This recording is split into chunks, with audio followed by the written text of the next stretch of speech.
Welcome to the Sherdog Radio Network preview for UFC on ESPN 68, Blanchfield versus Barber, also known as UFC Vegas 107. I'm your host, Ben Duffy of Sherdog.com, and with me, as usual, is Keith Schillen, the executive producer of the Sherdog Radio Network. Keith, I would love to start by wishing you and any of our viewers based in the United States a happy Memorial Day. Thank you to all those who served, to all those who made any sacrifice, including obviously the ultimate sacrifice. Hopefully you had a good day today. Yeah, just keeping busy. I built a bench. I dug a hole. Doing that. You're in your 40s type dad stuff that you have to do around the house. So. Yeah. Memorial Day is more of a memorial day. Am I right? Yeah. My wife and I got out today. We went to this place downtown. It's like this botanical garden built on the grounds of what used to be this big plantation style estate in the 17th, 18th, 19th centuries, and now it's basically like a museum. It's just beautiful grounds, kind of cool to walk around an old house and see all the old stuff. We've lived here for a long time, but we still like doing the touristy things. So, yeah, it was a good day. But I'm ready to buckle down and talk about UFC Vegas 107. The UFC was, of course, off this past weekend, so we've had a little gap there. We're ready to rock. We've got an 11-fight card. I'm always favorably disposed towards the shorter cards. Keep it lean and mean. Feels like it's 2009 all over again. What's your general feeling on this card? It's very top heavy. It's I don't know, C minus. Like it's you've had a long vacation and you have to return to work feeling. Like you still get a paycheck, but like nobody after a week off is like looking forward to going back to work. And this is.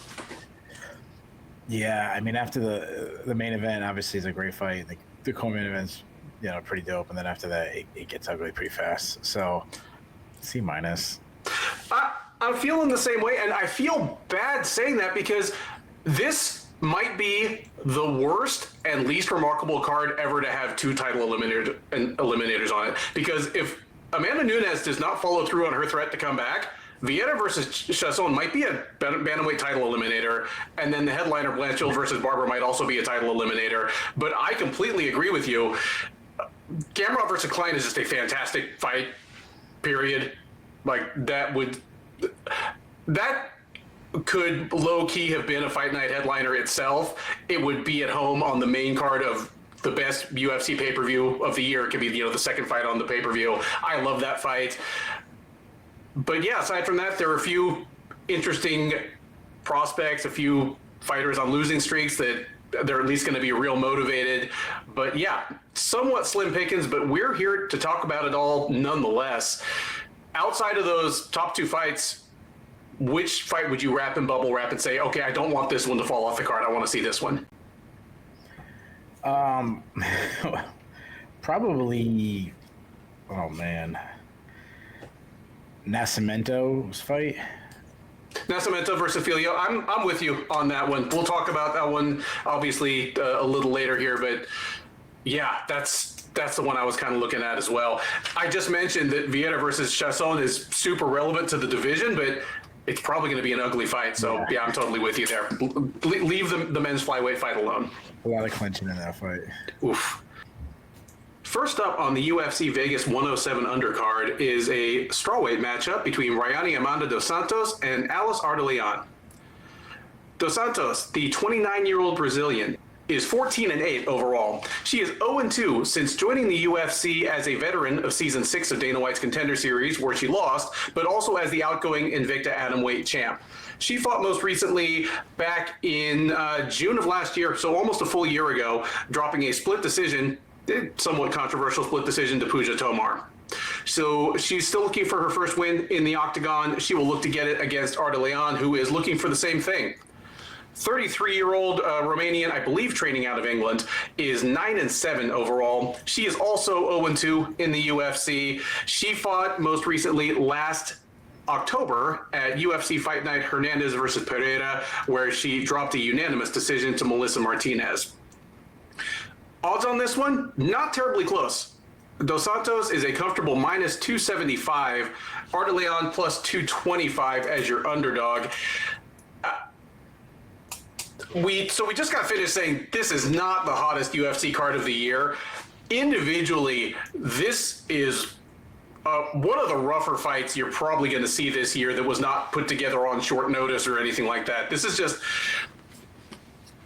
it's a fight between a woman who's pretty skilled, but just doesn't appear to be big enough for strawweights versus a woman who's plenty big for strawweight and just doesn't appear to be very skilled. Something's got to give. I think the line is a little bit out of whack because here's the problem with Rayanne Amanda Dos Santos. She's a lot of fun to watch. And kind of like other converted atomweights that have spent any time in the UFC, people like Michelle Waterson Gomez. She has low striking power, even by strawweight standards. She's a very good grappler, but she's so undersized that she has had trouble making that run against women who might not be as skilled, but are just simply bigger and stronger. Ardelean is definitely bigger and stronger, and to her credit, I think she does understand where her advantages lie and tries to fight to those advantages. She does try to bully other women around. She knows she's not terribly fast, so she'll do things like kind of punch her way into the clinch, run the other woman into the fence, and turn a strawweight fight into a flyweight fight. But her gas tank has not been the best. Like that sort of bullying approach only works if you don't get tired quicker than your opponent. So, like I say, something's got to give here. I don't think Rayanne Amanda should be an almost 3-1 favorite, and I'm going to go with kind of a, I guess, substantial upset right out of the gate. Give me Alice Ardelean to win 2 rounds out of 3. I think she definitely wins the first.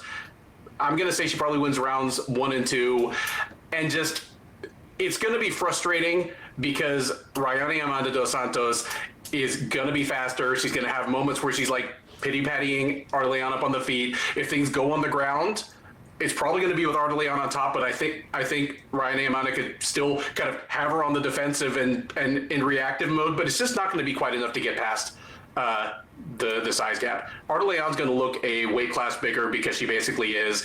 Give me Ardelean by decision. Yeah, look at you, man, right out the gate. So Dos Santos, you mentioned that she lost a fight to a very controversial fight to Puja Tomar. I thought she beat Talita Allan Carr too. So she's 0-2 in the UFC, and I think she should be 2-0 in the UFC. You mentioned it like perfectly. She's undersized for the weight class. I mean, she really is an atom weight. She just makes up for her lack of size with just being a great athlete. She's fast. She's got good footwork. She fights with pressure. Solid boxing, nice jab. She likes to double it up. Nice snap on her shots. She sits on her punches. Nice left hook. While she is technical, she can overthrow her shots and kind of brawl, which is not smart, being that she's so undersized. I like that she works the body. She can sneak in a takedown. She did abandon her wrestling against Tomar, which could be a reason why she lost. But if she has to fight to the ground, she's got a good top game, nice back take. She got 8 submission wins. She will jump guillotine, and she's got cardio to go hard all 15 minutes. Ardelean, she fights out of both stances. Got a nice output on the feet. Though she really struggles to cut off the cage, and we saw that against Melissa Martinez. Slow hands. Throws mostly arm punches, so despite being bigger, she lacks power. She will attack with combinations. She add kicks into her combos, which I like. She eats shots because she lacks head movement. She will look to wrestle and occasionally get the fight to the ground, but I wouldn't call her a wrestler. Like you seem higher on her ground game than I am. She does advance position on the ground, and she's got 4 submission wins. So we're gonna disagree right out the bat. I'm gonna take the smaller fighter. I'm picking Dos Santos here. I think she's better than anyone everywhere. I think she works on the feet. I think she actually might even get a takedown. And I think she'll take it on. I think she might land some shots there, and I think she'll eventually sub her. So I'm going to say she catches her with a submission in the second. Give me Dos Santos by second round submission. I stick by my pick, but I hope you're right. It'd be a more fun fight to watch. Lightweights are up next at UFC on ESPN 68 as MarQuel Medeiros and Bolaji Oki face off. Medeiros, the 28-year-old Texan training out of Arizona, is 10-1 overall. He is 2-0 since joining the UFC out of Season 7 of Dana White's Contender Series. He's already fought once this year. It was back in March at UFC on ESPN Moreno versus Urseg, where he took a split decision over Austin Hubbard. He will look to make it 3 in a row to open his UFC run at the expense of Oki. Oki, 29-year-old Belgian, is 9-2 overall. He is 1-1 since joining the UFC out of the same season of the Contender Series. He won his debut over Timothy Kwamba a little over a year ago, then faced Chris Duncan last September at UFC Fight Night Moicano versus Saint-Denis, where he got choked all the way to sleep in the first round with a guillotine. So he'll be looking to bounce back from his first UFC loss. Keith, your favorite here is minus 180. Your underdog plus 150. Who are they? I'm going to say the favorite is Oki. You are correct. Bolaji Oki, minus 180. MarQuel Medeiros, plus 150. It's a duel of pretty intriguing Dana White's Contender Series lightweights. Who gets it done, Keith, and what does the fight look like? I think you're right. I think it's actually a pretty interesting fight. I'm picking one guy, pretty big, but I'm not confident in that pick. If that makes sense. Like there's the way one of these guys is going to win. It's going to be big. So I'll start with Medeiros. He's a guy. He fights out of both stances a lot. He's constantly switching, kind of getting his opponents guessing. He works well from distance. Quick hands, nice straight shots down the pike, accurate. He's a good counter striker. He sets up his shots well by drawing out attacks with feints. Good at fading back and then countering. I love that he works the body really well. He's got nice power. He's got 6 TKOs. He's got like thudding leg kicks, good step in knees. Not much of an offensive wrestler, and he's a bad defensive wrestler. And his get-up game is inconsistent. I've seen ones where he's hard to hold down, and I've seen other fights where he gets held down really easy. So I'm still kind of like putting a question mark next to that. Oki's also a distance striker. He's a counter striker, very fast hands, nice jab, long straight shots, attacks with combination. He was a little gun shy in his UFC debut, but he was very aggressive against Chris Duncan in his follow-up fight. So I like that. Really good left hook. He works the body well. He's got big power, great kicking game. Not an offensive wrestler at all. Not a defensive wrestler anymore. At all. And then he got caught in a sub against Duncan. So definitely it's an issue for him on the ground, somewhere where Medeiros can win. So Medeiros is tough, but he's kind of limited by not being a very like elite athlete. Oki is a great athlete, but he's limited because he's very one-dimensional. So I said one guy will win big. I really feel like both guys could win big. Like Medeiros could just take down Oki and quickly submit him or beat him up and make him seem like an amateur on the ground. Or Oki could just style on him with his striking. And that's what I'm going to go with. I'm going to go with the guy with the higher upside. I think Oki has the higher upside. I say he catches Medeiros early. Give me Oki by first round TKO. Yeah, I'm with you here. I see Oki certainly as having the higher upside. The question is whether Medeiros, who seems like a little bit more of a polished and finished product, despite these guys having the same number of pro fights, whether Oki is too raw maybe to perform up to his potential here. But Medeiros has already kind of pleasantly surprised me because watching his fights regionally, I mean, he had a ton of knockouts. He had something like six knockouts and his 9 wins on the way up. But my thought was at the UFC level, if he doesn't find the big shot, he might struggle to win rounds. He might struggle to win against even middle of the road UFC lightweights. That's not been the case because he's now 2-0 against middle of the road UFC lightweights. So his game has adapted to kind of the faster traffic at this level. But I'm with you. The fact that neither guy's probably going to try to bring this fight to the ground unless they're compromised and shooting a desperation takedown means it's probably going to take place at this sort of middle to long distance that both of them seem to prefer. And I do like Oki better there. I expect Oki's probably going to win all 3 rounds. But if Medeiros wins, he's probably going to catch Oki with something crushing, and this is going to look like a real silly pick. But at risk of looking silly, I'm with you. I have Oki by decision. Up next on the UFC Vegas 107 prelims is a 180-pound catchweight matchup between a couple of habitual welterweights in Trevin Giles and Andreas Gustafsson. Giles, the 32-year-old Houstonian, is 16-7 overall. He's an even 7-7 in the UFC, and he is on a 3-fight losing streak, the first of his career, dating back almost 2 full years. He fought twice last year, getting knocked out by Carlos Prates in February, then coming back in November at UFC Fight Night Moreno versus Albazi, and dropping a unanimous decision to Mike Malott. He will look to snap that losing streak against the debuting Gustafsson. Gustafsson, 34-year-old Swede, 11-2 overall. He fought on the Contender Series last August, knocking out Pat Pitlick in the second round. Odds on this one favor the newcomer. He is minus 165, Giles plus 135. Worth noting that Gustafsson had been scheduled to take on Jeremiah Wells, who was forced to withdraw with either an illness or an injury. So Giles is stepping in on just a couple weeks' notice, and the move from 170 to 180 pounds is in recognition of that. Having said that, these are 2 big welterweights. Giles, of course, was a perfectly competitive welterweight in the early going in his UFC run, and he was fighting even up at light heavyweight before then.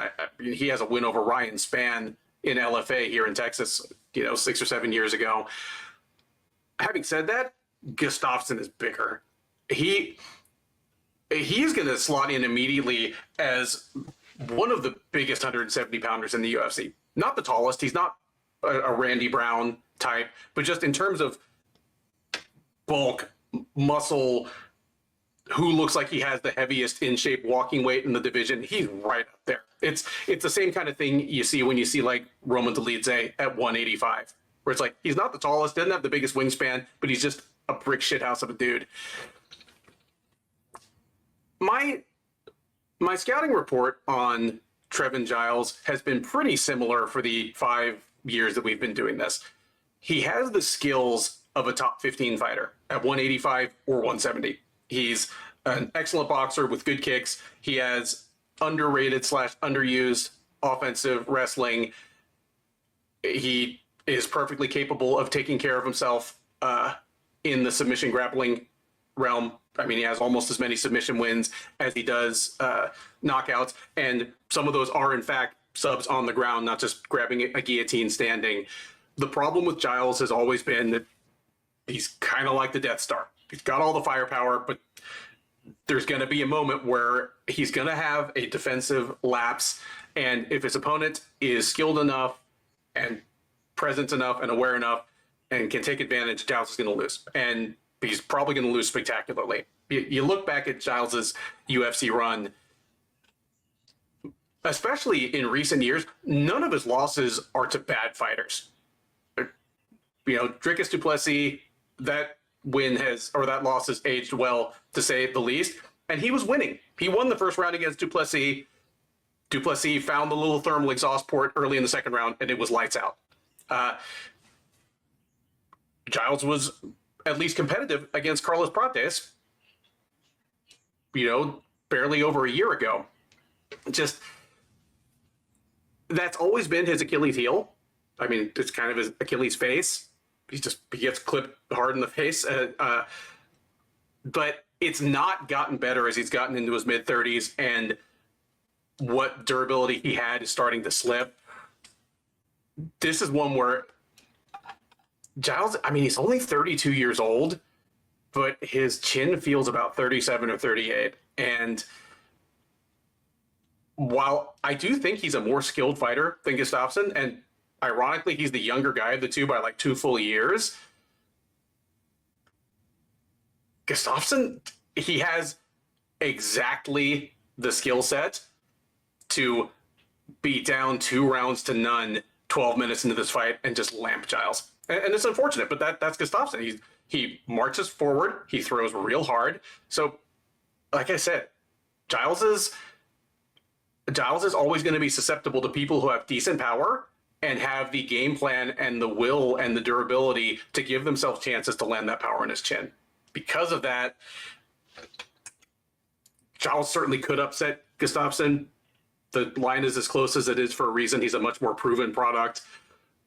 But I've got to go with what I've seen. And I figure Gustafsson finds that chin sometime in the second round. Give me Gustafsson by a second round TKO. And yeah, I'm guessing Giles is probably winning the fight up until the last 30 seconds. Yeah. Was Gustafsson, was he that big of a favorite against Wells? Do we know if he was a favorite against Jeremiah Wells? Let me take a look. I'm assuming Wells would have been the favorite.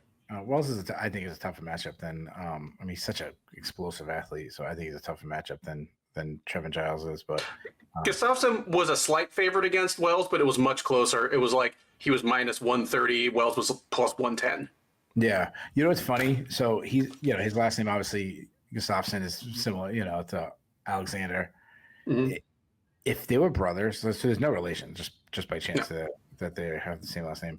If they were brothers, he'd probably be like a 4-1 favorite. Simply just for that reason. Not the same skill set, everything the same. Just having that he's related, he'd be a big favorite. It's kind of like the Magomedov or the Nurmagomedov of Sweden. Yeah, just right. Just throw that in. This is an interesting matchup. I wasn't even sure that Trevin Giles is still in the UFC. So, he is. I was at the gym like 3 or 4 weeks ago. Oh, so he's been training with Ben. So now that might change my opinion now. So he may think his chin's all good now. He's not a police officer anymore, right? I know he stopped. He did step away for a few years, but you know what? He might be back. Okay. So I have like a rule, like I automatically take police officers. I can't, being a police officer, I don't feel right picking against a police officer. So as far as I know, he's not a police officer, so I'll make an honest opinion. Giles, he's a huge welterweight, and being that this is at 180, I feel much more comfortable than if he had to cut down to 170. You said he's taking the fight on weeks' notice. I think it was days' notice. I think that fight. I could be wrong. Obviously, you're in the inner circle with him, so you might know more information than I know. But it definitely wasn't on his radar a month ago. A month ago, he was mostly there getting Zach Reese ready for his fight this weekend. Yeah. Okay. He's a technical striker. He doesn't have the best. He's an outfighter, but the big issue is that he doesn't have the best output. He does move well. He's got good footwork. He wants to be he wants to keep his distance. He hated the pressure from Bonfim. He hated the pressure from Preston Parsons. He does have fast hands when he lets his hands go. Everything comes off the jab. There's an up jab. He started attacking combinations against Carlos Puertas. He didn't look bad until he got caught. And I mean, Puertas is the man, but then he became completely gun shy against Mike Malott. He can work well from the clinch if he gets in close and uses his size. Not much of a wrestler though. He has improved his takedown defense over the years.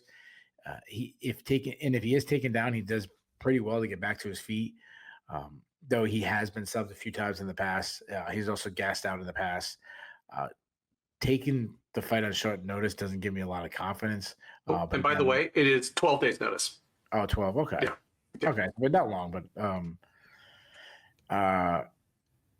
you mentioned it, like his issue is durability. He's taken tons of damage over the year. Now, because I'm not as excited as the line is for him as a prospect. I mean, it's hard to get excited for a guy that's making his UFC debut at 33 years old.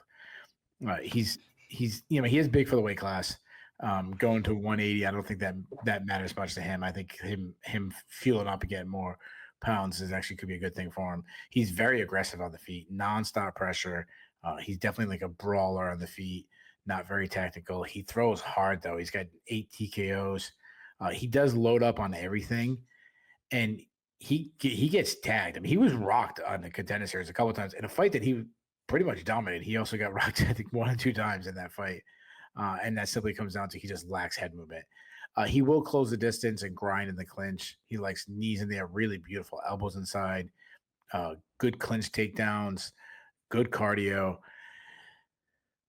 Giles is the more technical fighter and the more skilled, but Gustafsson has all he's got all the attributes, and he's going to be in Giles' face. I'm really torn. I'm glad the line is somewhat. You said Gustafsson was negative minus 165. Yeah, I'm glad that it's close because I'm stuck on it because Giles is more skilled when you watch him. Yeah, you could see him making Gustafsson look real basic on the feet, chasing him until he finds him. Exactly. Yeah, exactly. Against my better judgment, I'm going to say that happens. I'm going to say Giles actually throws punches in this fight. I think Dustin eats a lot of jabs coming in, gets tagged up. I don't think Giles is going to finish him, but I'll say Giles wins a decision. All right. And that pop you guys just heard was my open invitation to War Trading Center just disappearing into thin air. Next up on the UFC on ESPN 68 undercard is a lightweight matchup between Kurt Holobaugh and Jordan Leavitt. Holobaugh, the 38-year-old Louisiana native, is 21-9 with 1 no contest overall. He's 2-5 across 2 separate stints in the UFC, but it's worth noting that his first UFC run ended 0-3. He's actually 2-2 since coming back as the lightweight winner of season 31 of The Ultimate Fighter. He is coming in off a loss. He fought just a couple months ago at UFC Fight Night Vettori versus Dolidze, where he dropped a unanimous decision to Alexander Hernandez. So he'll be looking to get back in the win column here. In order to do so, he will need to get past Leavitt. 29-year-old fighting out of Las Vegas is 11-3 overall. He's 4-3 since joining the UFC out of season 4 of Dana White's Contender Series. He's coming in off a loss as well. He got tapped out quickly by Chase Hooper at UFC Fight Night Allan versus Craig, which at this point is 18 months ago. He's been on the shelf with a variety of ailments since then, but he's back, and he is slightly favored. Leavitt is minus 180, Holobaugh plus 150.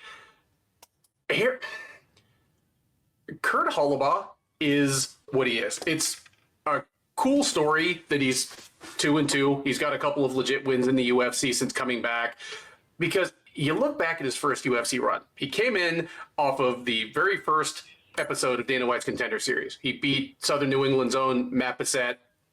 It got overturned because he had it was like an illegal IV or something, but he took something banned. It got overturned. He kept the contract, but he joined the UFC as a featherweight, and his first 3 fights in the UFC are the 2018 version of Hani Barcelos, Shane Burgos, and then he moves up to 155 and gets Thiago Moises on his way up. In hindsight, it was a murderer's row of just catching fighters at the wrong time for him, right time for them. He's a better fighter than he looked like in that run.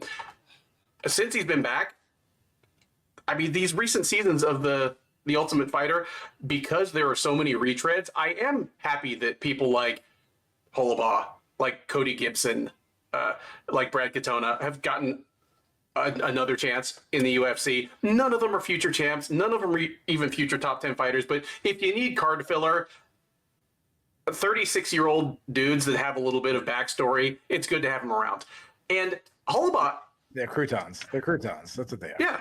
Yeah, you need some croutons, and they're good croutons. They got like the little bit of the seasoning, some little Parmesan cheese on them.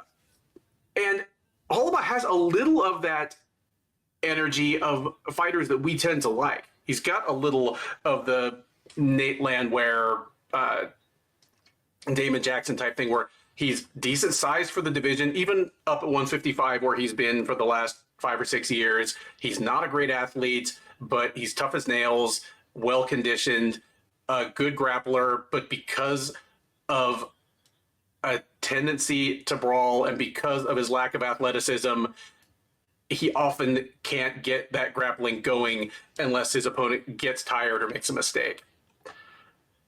That's good news for him, because Leavitt is younger, bigger. He's about as one-dimensional as they get. When I say that Leavitt's striking has improved over his UFC run, I say it in the same sense that I say about Paul Craig striking or Mackenzie Dern striking. It has improved compared to what it used to be, where he might have been the worst striker in the entire promotion. But the other thing that we've learned about Leavitt is his grappling might not be as off the charts great as we thought it was when he got to the UFC. Like his most recent fight a couple years against Chase Hooper. Hooper's another guy that had been put in that same category. Like not a great athlete, not physically strong, terrible striker, good grappler.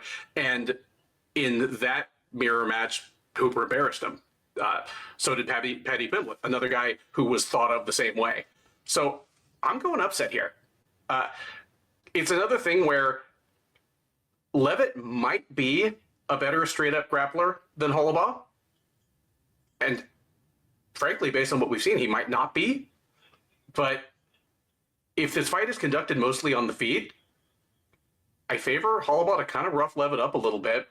And I think if this does go to the ground, it'll either be because Holobaugh wanted it there and it gets there in the time, place, and position of his choosing, or because Leavitt's hurt and desperate, or hurt and Holobaugh followed him to the ground. So I'm going Holobaugh, and I'm going to go ahead and pick him to get the finish, because if nothing else, he's kind of mean and relentless. If this thing goes to the ground with Leavitt compromised in any way, I think Holobaugh either pounds him out or clubs and subs him. Give me Holobaugh by third round TKO on the ground in, I guess, another upset. So you always ask me what fight I'm most interested in. You never ask me which fight I'm least interested in. This is the fight I'm least interested in. And yeah, these guys are croutons, but like no one's naming a crouton as their favorite food. Like it's just to make sales more interesting, and that's exactly what what's what crouton is, the filler for salads. This whole undercard is a salad, and like Filho versus Nascimento is at least like the chicken breast with a piece of salmon you get on top of it. Yeah. It's like one of those fancy antipasta salads that have like pepper in it and shit. Oh yeah.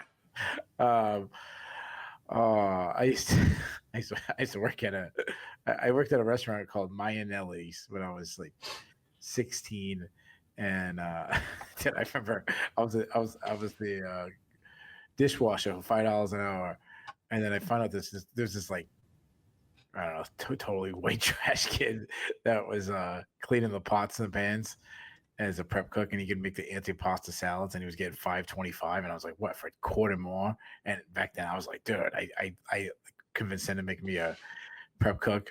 The problem is I didn't know how to cut tomatoes. Never told me how to hold them like this, like you're doing like a change up.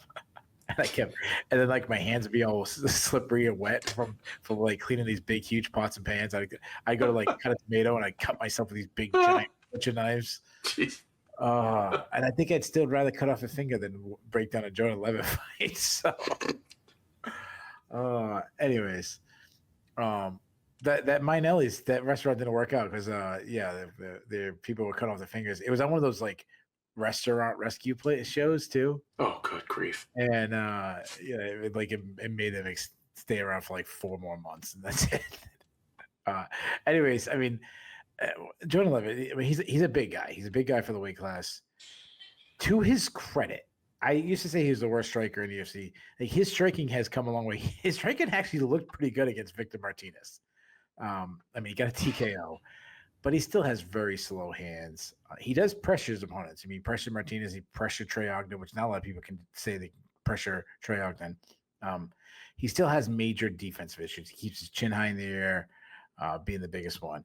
He likes teep kicks, but ultimately his striking is to close the distance, where he can get to the clinch, use his size, and he will wrestle. He's definitely like more of a funk style wrestler, shooting to kind of create a scramble, keeping his hips moving. He'll even Imanari roll to get the fight to the ground. He's very flexible. I mean, we talk about like the splits he does when he in his celebrations and stuff. He has great back takes. He's got 6 submission wins, so he's definitely a submission threat. He will go for submissions in all positions. He loves Darce chokes. Crazy slick Kimura when he was an amateur. He got a crucifix in one. So his BJJ is his bread and butter, but it isn't elite. I actually think his BJJ is a little overrated. I mean, He got subbed by Chase Hooper. And I mean, he got subbed by Chase Hooper, but it wasn't just that he got subbed by Chase Hooper because Chase Hooper is just way better than him everywhere. And he's just a really good fighter, but he almost got subbed like 5 times before that against Chase Hooper. So it wasn't just he got caught. He's one of these guys. He's willing to give up position and be compromised while looking for subs. Cardio has been an issue. I mean, he gassed out against Claudio Puelles. And he actually, going back to the Hooper fight, he showed really poor fight IQ by grappling with Hooper, which was dumb. But I mean, Hooper's way better on the feet too, so he might not have a choice. Holobaugh, I mean, he's a well-rounded fighter. Nice volume on the feet. Likes to get in the pocket and throw down. He attacks with combinations. Nice 1-2 down the pike. Does a lot of body work. He has plus power. Defensively, I hate his defense. He pillars a lot. He rolls with punches. He keeps his chin high in the air. He's one of these guys who's willing to eat a shot to land one of his own. He's not bad at closing distance and wearing his opponent in the clinch. Kind of a bull, very strong guy. He isn't a very good wrestler. I'd say he's more like a traditional BJJ guy, but he's more of a grappler. He's got 10 subs on his record. He looks for subs off his back. He's a terrible defensive wrestler. Terrible. His get-up game off the bottom doesn't even show any urgency to get off his back. To his credit, he is hard to cement, and he can work off 15 minutes. So I hate this fight. I'm not high on either guy. Leavitt is improving, so I want to take him. And I do think Holobaugh, based on his defensive wrestling, could set up Leavitt for some really easy takedowns. But I'm going to go with you. We got a consensus upset pick. I'm going to go with Holobaugh. I just think he's the better striker. I think he hits harder. Give me Holobaugh by decision. Men's flyweights take the cage next as Jafel Filho and Allan Nascimento finally meet. Filho, the 32-year-old Brazilian, is 16-3 overall. He's 2-1 since joining the UFC out of season 6 of Dana White's Contender Series. He's on a 2-fight win streak. He fought just once last year, tapping out Ode Osborne late in the first round last March at UFC Fight Night Tuivasa versus Tybura. He'll be looking for his 3rd straight win here against Nascimento. 33-year-old Brazilian is 20-6 overall. He is also 2-1 since joining the UFC, in his case, out of Dana White's Contender Series Brazil Season 1. He has not fought in over 2 years. His last fight was in January of 2023, where he tapped out Carlos Hernandez in the first round.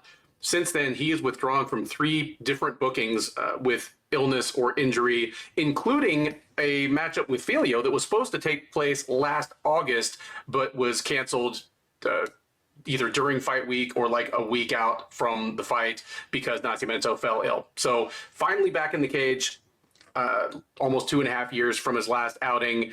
He is nonetheless the moderate favorite as he enters the cage, or at least enters fight week, at minus 170, Filho plus 140. This fight, Keith, it's like some cheesy 90s action movie where the same guy is playing twins and they're going to fight. Like, it's such a mirror match. It's 2 Brazilians in their early 30s, kind of tall, lanky flyweights that are willing and aggressive strikers, but elite grapplers. And so what they do, so that you can tell that which is the evil twin and which is the good twin, they bleach one of their hair. That's pretty much it. We give him a scar. The scar that the big guy gave him. Yeah. The parallels between the two guys, even their UFC debuts. Jafel Filho enters the UFC. You can argue he should have beaten Muhammad Mokaev, a much, much more heralded prospect in his debut. Ends up getting tapped out in the 3rd round, but that's after, there was controversy.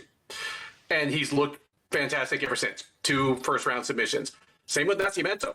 He debuts in the UFC, goes in against Tagir Ulanbekov, one of the hottest prospects in the division, takes him right down to the line. Like, I rewatched that one and I still squirt for Ulanbekov, but Nascimento really announced himself in that fight. Like, no, if you think Tagir Ulanbekov is a future top 10 fighter and title contender, you have to think the same thing about me because I was right there with him. And aside from the fact that he's been injured a ton, he's looked great ever since. I was a little surprised that Nascimento was the favorite, just considering that he's 33 now. He's been on the shelf for over 2 years. It's been him getting injured each time he's had to cancel a fight. it's a little bit of a leap of faith that he's going to look anything like the guy that beat Jake Hadley and Carlos Hernandez 2 or 3 years ago. These guys are both broadly similar in their body type, in their athleticism, in their basic skill sets. But if I'm going to get down to splitting hairs, I think Nascimento is probably a little physically stronger and a little bit better pure grappler. Whereas they're both aggressive fighters who can get a little sloppy on the feet, but I think Filho is a better striker. I think he's a harder hitter. Because of that, I'm leaning upset in this one again. I don't know if we're gonna get a wild flyweight grappler special in this one. I don't know if it's gonna look like a Brandon Royval or Brandon Moreno type fight where it's just Tasmanian Devil dust cloud on the ground. I imagine we'll get some of that. We'll get some wild scrambles. One guy will try a knee bar or something in transition and nobody will laugh because it'll actually look close for a second. But all these rounds are going to start on the feet. Both these guys are going to come meet in the middle. And the possibility of Filho just clocking Nascimento just with his little bit better speed and his better power is enough to make me lean in this direction. Give me Filho by decision, and I could see it hinging on one round that goes to Filho because he hurt Nascimento bad in that round. Yeah, this is a really good fight. Two guys I kind of like in the division. I mean, I seem to say we say about everybody in that division. So Nascimento, you mentioned, is super long and lanky. He's a kickboxer, technically sound on the feet, clean 1-2s down the pike. He does have some tall man's defense, which is concerning. Good kicking game though, kicks everywhere. Strong clinch game. Good at framing and landing elbows inside when he's inside. When he's working in the clinch. Really mean knees. I mean, he's tossing up so easily. He can wrestle. He's good at shooting when his opponent tries to get past his range and close the distance. Though I wouldn't categorize him as the best wrestler, definitely not against Filho. He's a very good grappler, though. He uses his long legs really well, flexible. He has 15 subs. He can get subs from every position. Super active if you take him to the ground off his back, keeps his hips moving. He loves subs off his back, easy getting triangles with those long legs. He will look for some heel hooks and some leg locks. And the one thing he doesn't do, he doesn't really look for sweeps, which I get it. You have those long legs, you kind of looking more to catch a sub. Filho, decent boxer on the feet, sets up his shots really well with feints. Doesn't have the best output at times. He kind of lulls and then he explodes in with a combination. He mixes his punches high and low well, which I like. He will throw some kicks, but a lot of times they're naked leg kicks. Due to his style, he is open to kicks himself. He's very heavy in that front foot. He does like to close the distance and grind in the clinch. He'll look for takedowns, but I don't think he has the best wrestling skills. He gets more of his takedowns inside the clinch with body lock takedowns. He likes to hit like a slide by in close and then try to backpack. He does have really fast back takes. I mean, he is a submission artist himself. Got 8 wins by sub, quickly subbed O'Day Osborne. I mean, almost got a knee bar against Muhammad Makayev. I know it's contrary. I don't think Makayev tapped, but a lot of people think he did. So be it. I mean, just even being in that deep of a position against Makayev is very impressive.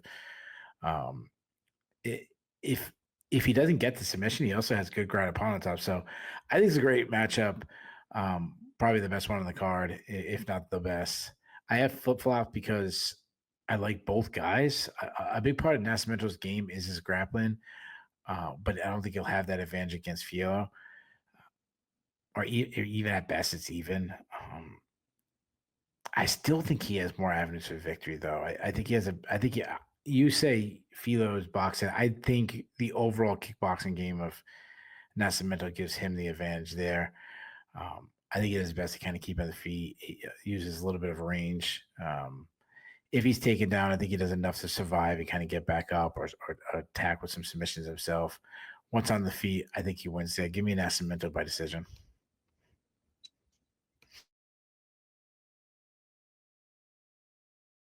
All right, can we do Reese versus Todorovic next? Like nobody can seem to agree on what the actual order of fights is. So yeah, so. That's what we want to do. We can do the main event next. I don't care.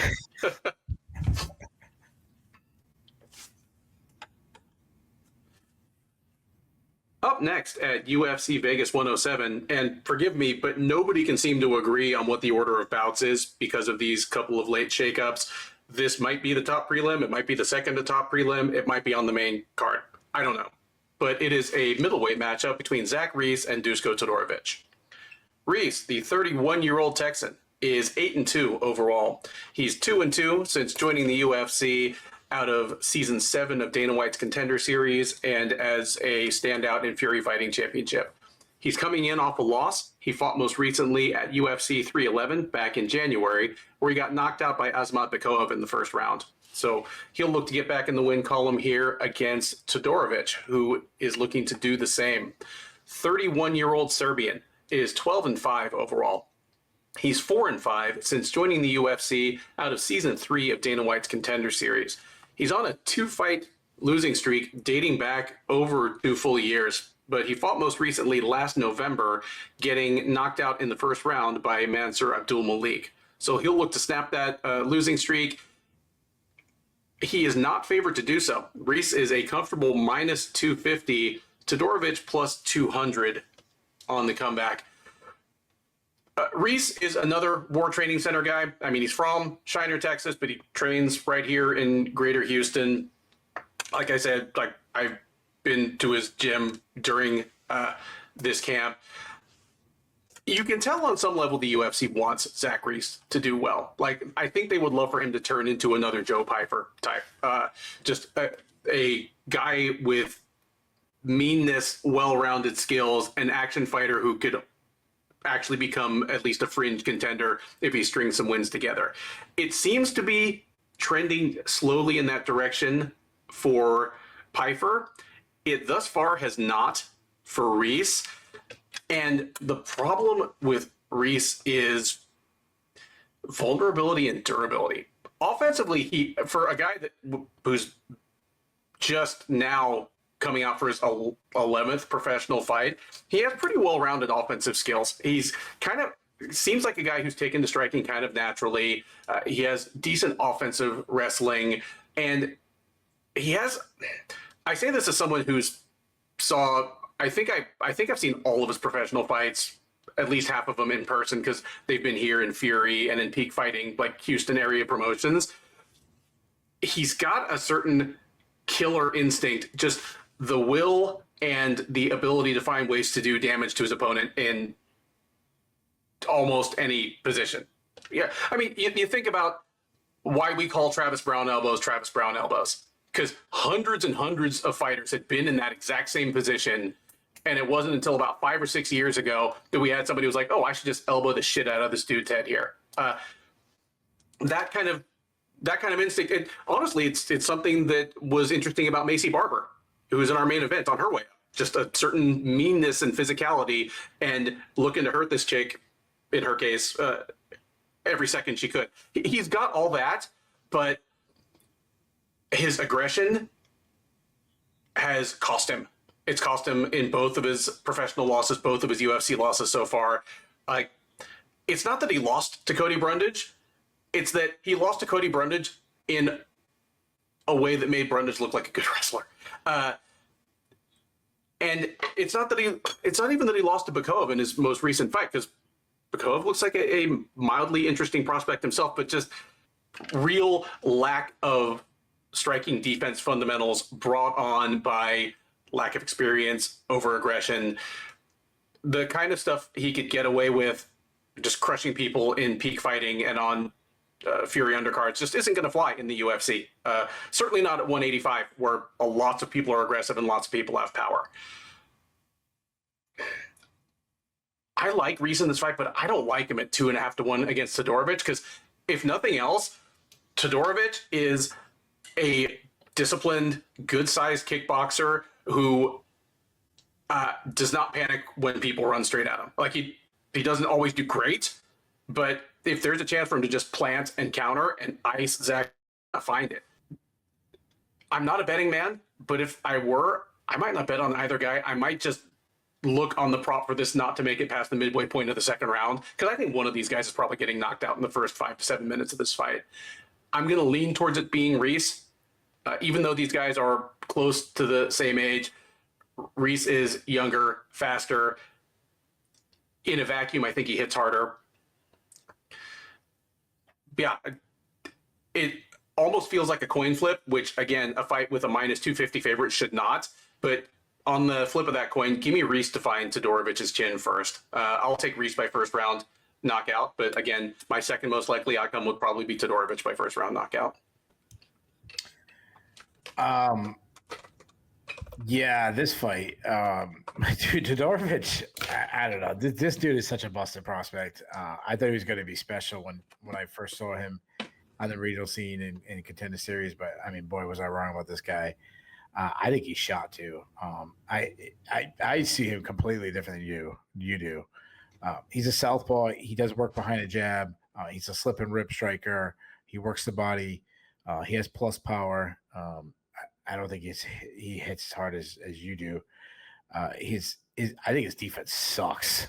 Like he keeps his chin high in the air. I mean, countless guys have made him pay for it. He's taken tons of damage. I mean, when your head is that big, it's tough to protect. Yeah. He needs like a riot shield in front of that thing, dude. He needs to be on that Ben Duffy diet where he got no double chin, looking all fresh, down 40 pounds. His chin isn't the problem. It's everything from his eyebrows up. like his chin's high in the air. Like his scalp is like scraping the rafters. The dude's got a dome. Yeah.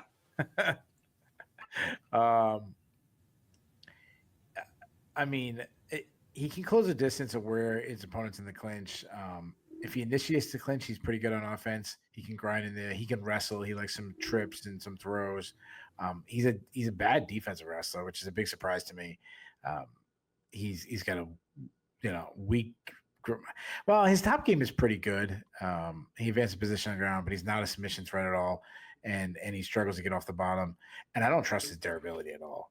Zachary, he's also big for the weight class, long and lanky guy. He fights out of both stances, high output on the feet, very aggressive, solid boxing, nice straight shots, attacks with combination. I'd say he has plus power. I mean, he showed his power against Julian Marquez. He has 5 TKOs. Also has defensive issues, stands tall, keeps his chin high, pulls his head straight back. He's got a good kicking game though. He throws some hard body kicks. He tries to wrestle. He likes like body lock stuff, but he isn't a good wrestler. He's a weak defensive wrestler. He does have 2 submission wins, but he doesn't really move well if he's put on his back. He does like to strike. Well, actually, you know what? I say he's off his back now because he likes to do damage when he's on his back. And he did get an armbar in the past, but he was playing like the ground game against Bakayev and got paid for it with some mean ground and pound. So Todorovic is a busted prospect, and Reese, to me, he's like a nobody prospect, like a 1-star recruit. Both guys to me are very bottom of the barrel. Todorovic is the more technical and probably still has more upside.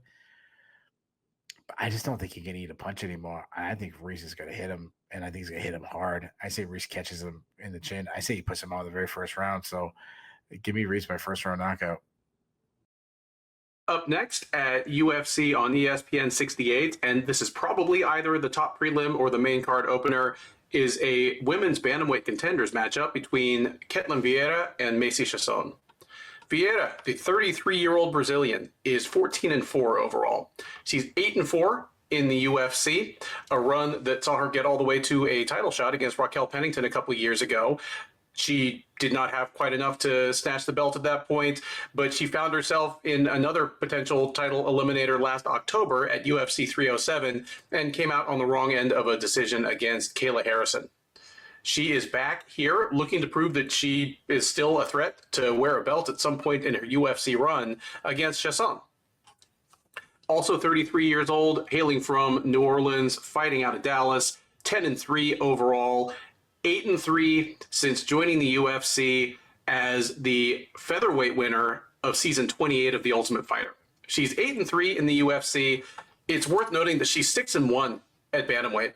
Her only loss at bantamweight is against Pennington. So she's on a 2-fight win streak, comprising both of her cage appearances of last year. She tapped out Penny Kianzad in a rematch of their tough finale fight back in March, then came back in June at UFC 303 and hammered Mayura Bueno Silva into a doctor stoppage in the second round. Alone on this entire fight card, this one is a dead pick'em, as both women are minus 110. Keith, I kind of alluded to this during the intro, if not for the fact that it looks like Amanda Nunes is coming back for a grudge match / title eliminator against Kayla Harrison. This could very easily be a women's bantamweight title eliminator. And having said that, I couldn't be much less excited for it. Talk me down off the ledge here. Tell me who you think wins, and if you think it's any more likely to be exciting than I am. Yeah. The UFC just absolutely hates female fighters. I mean, yeah, I sort of like, cute. What are you talking about? The main event's 2 females. Yeah, because they're both cute as hell. And I'm not saying that Vieira and Chiasson aren't, but the fact that these girls are 2 of the top girls in the division and they're under Dustin Jacoby fight, like what are we doing? They're under Ramiz, Brahimaj, and Billy Goff meeting each other on like 8 days notice. It should not be like, yeah. All right. Anyway, so there you go. I honestly forgot about that fight, and that one's ranked over top 5, 7. Well, I mean, I don't know what they are in our rankings, but they're very highly ranked fighters in Sherdog and the UFC rankings. So I don't get why have rankings if it means nothing in the placement of the card, you know. So as far as this fight goes, all right. So Vieira, she's large for a weight class. She's very physically strong. She wins. She's got good boxing, but she doesn't have the fastest hands, which is surprising for someone up, top of the division. But she makes up for it with really nice volume, being technical. She works by a really good jab. It's a bit of an up jab that comes from her hips. She'll follow that up with some power looping hooks. She's a counter striker. She just has nice power. Her problem is her defense. She pulls her head straight back. Besides against Holly Holm, she does really well in the clinch. She'll get to the clinch. Does really good work. Nice dirty boxing. She's a judo black belt. We've seen that countless times. She's a solid wrestler. She can get takedowns from distance too.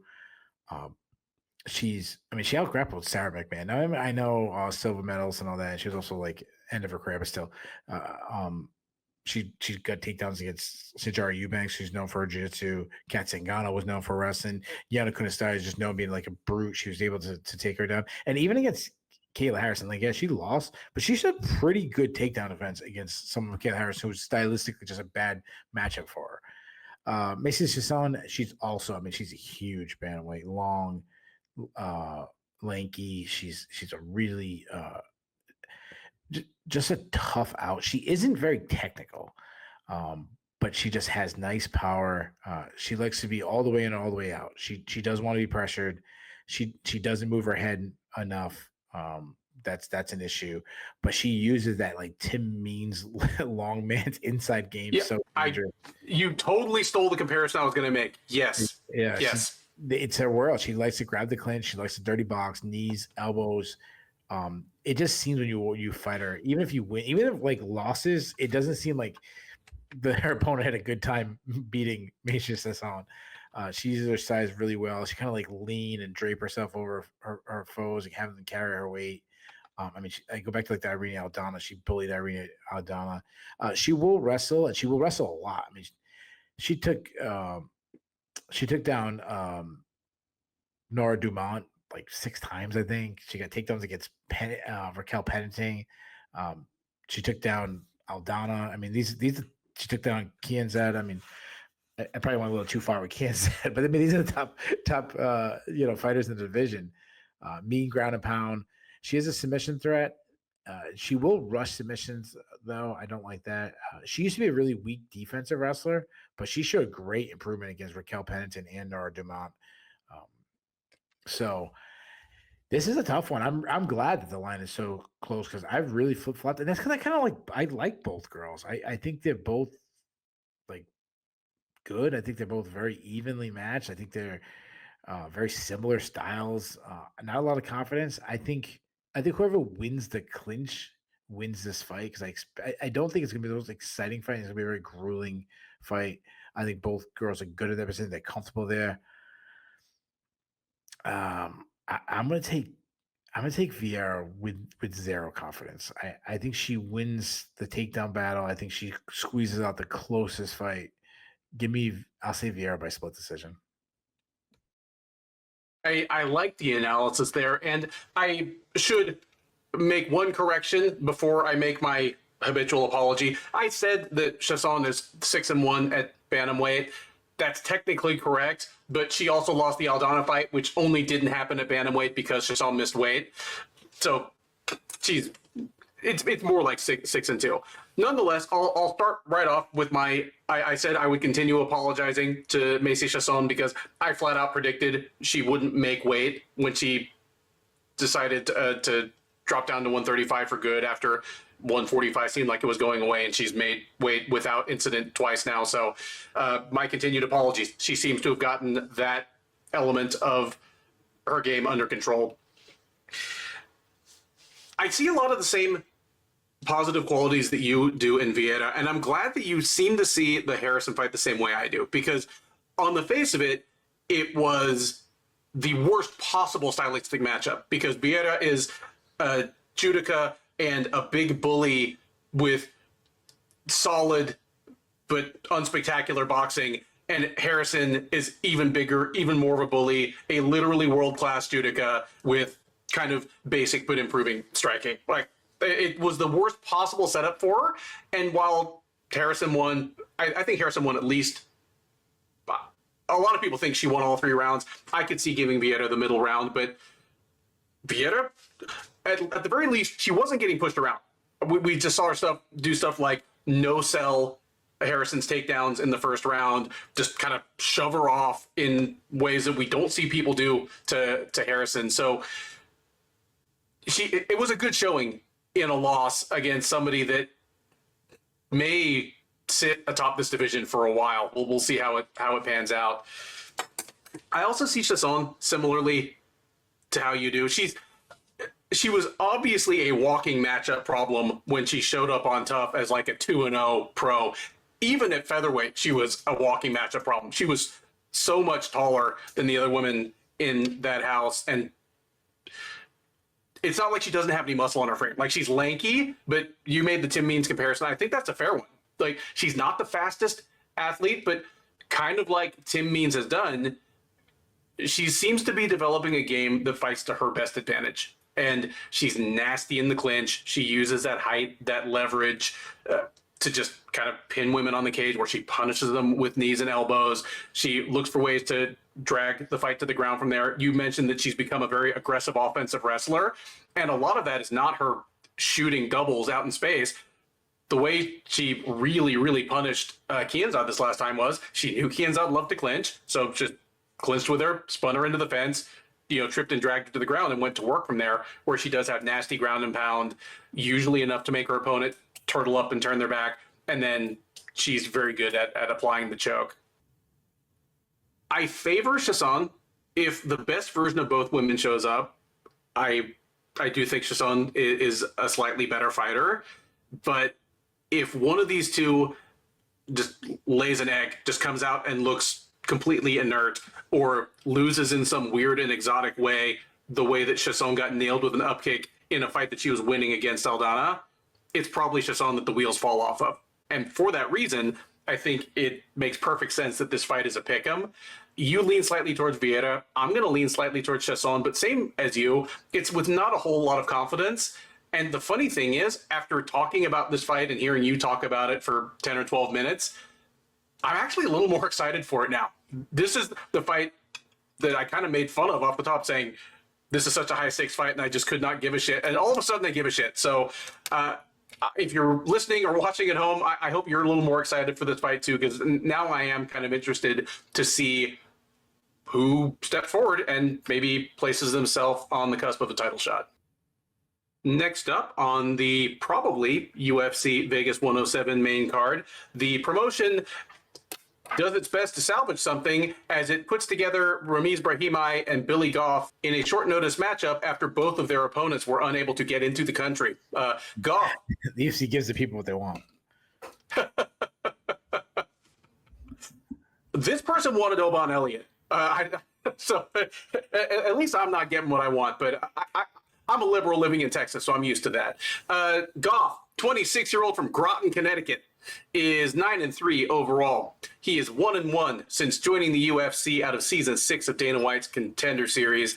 He fought most recently, almost exactly a year ago, at UFC on ESPN, Lewis versus Nascimento, where he dropped a unanimous decision to Trey Waters. So he had been scheduled to take on So-Hyun Ko in Ko's debut. Ko was unable to get a visa into the U.S., so he steps in against Brahimaj. 32-year-old New Yorker is 11-5 overall. He is 3-3 in the UFC. He's coming in off a win. He fought at UFC 309 last November, where he knocked out Mickey Gall in the first round, handing Gall his walking papers from the promotion, I believe. He had been scheduled to take on Oban Elliott, one of the more pleasant surprises in the welterweight division over the last year or two. Elliott was unable to get his visa to enter the country from Wales, so we are at least an equal opportunity denier of flight papers to foreign fighters. The UFC just slapped these two together. They'd already been scheduled to fight. They're going at it on, I think, 8 or 9 days' notice. I will say, Keith, I was shocked by these odds when I was putting my notes together on Saturday or Sunday. I checked them again now just to make sure it was not a typo or some weird artifact of the fight being thrown together on such short notice, because I'm stunned. Here, the favorite in this fight is minus 350. Who is he? I mean, I don't know. But you see the problem. Neither of these guys should be minus 340 or minus 350. No. These you don't even have to guess. It's Goff. Goff is mine. Oh my God. There you go. Billy Goff. I don't know. Billy Goff, who just lost to Trey Waters, whose only win in the UFC was over Yusaku Kinoshita, is minus 340. Ramiz Brahimaj plus 270. I seriously thought maybe. He just won too. Yeah. No, I thought maybe this line was just that Oban Elliott was going to be minus 340 against Brahimaj, and they transcribed it wrong, but I just rechecked. Billy Goff is a greater than 3-1 favorite. So if you think that line is completely bananas, slam me down some money on Ramiz Brahimaj before the books come to their senses. I think the books are starting to learn about New England MMA is on the rise. Well,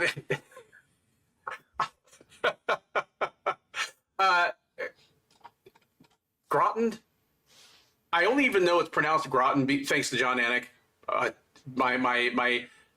good. Ironically, I'm great at pronouncing foreign names, but sometimes I'll trip up on an American town. I'm glad I've got John Anik, who is, of course, 1, a consummate professional, and 2, from New England, to help me out on that. Keith, tell me. I mean, it's obviously Goff by whatever he wants, but break down this fight for me. The funny thing is, I just want to Rocky Mike because he won his last fight. Like I wasn't trying to say he's good or anything. You know what would have been really great if the original fight just stayed put, because then I would have had to decide between the two people I fade, New England and Korean fighters, the two fighters I never picked. So, oh my gosh, I don't know if I changed my notes. I'm sorry. That whole thing we were going off, I didn't have my notes up. So I'll say this: why I don't have a good read on Brahimaj. It's because he's super inconsistent. He's a low output striker. His striking has looked poor at times, looked slow at times. He has been pretty bad in some low-level matchups. I don't think he landed a single strike against Garimbo. But then he looked, pretty decent. I don't want to say great, but he looked pretty decent against Max Griffin. And Max Griffin's, is a solid fighter. He knocked out Mickey Gall. Take that for what it's worth. He works behind a power jab. He loves his straight right. That's what he was catching Griffin with. He does well to slip his head off the center line and counter power shots. He really steps into his shots. He can telegraph his shots because he loads up a lot. He struggles with fighters that move a lot. He also struggles with faster fighters. He's taken a lot of damage over the years too. Go back to the Griffin fight. I talk about how he looked pretty good against Griffin, but then his air got absolutely exploded. So he didn't look good afterwards. He's a guy. Ultimately, he's a grappler. He wants to get the fight to the ground. Problem is, he's a jiu-jitsu guy. His wrestling is bad. He looks for takedowns without any setups. His best is like a snatch single. If he gets the fight to the ground, he is a good grappler. He's competed in some really high-level BJJ competitions. He won Mundial at the purple belt level. He is a very good grappler. Yeah. Yeah, but you know what though? Jiu-jitsu doesn't work, so who gives a shit.